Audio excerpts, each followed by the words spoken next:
خبر شامل کرتے ہیں سانگڑ سے۔ BNN نیوز کے بیورو چیف حاجی ایدو خان جیلانی کی رپورٹ کے مطابق الخدمت فاؤنڈیشن سنجھورو کے زیر اہتمام 500 خاندان میں راشن تقسیم پروگرام منعقد ہوا،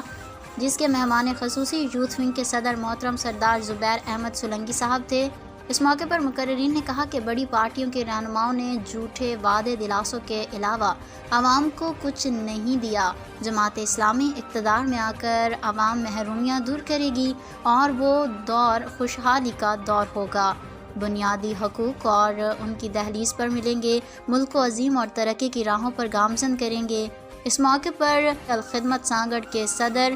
رشید راجپوت، JI یوتھ ضلع سانگڑ کے صدر ڈاکٹر سہیل ہنجرا اور دیگر موجود تھے۔ بارش کے ٹائم میں اسان ننگا روڈن تے بیٹھا پر اسان کے انیا سندھی قوم کا غیرت نہیں دی کیڑا نہیں کرتا کھائیندو تو خدا جو واسطو تھو ہندرا خوار تھے آیو گھر تباہ تھی مال متاع ہلیو سب شے ختم تھی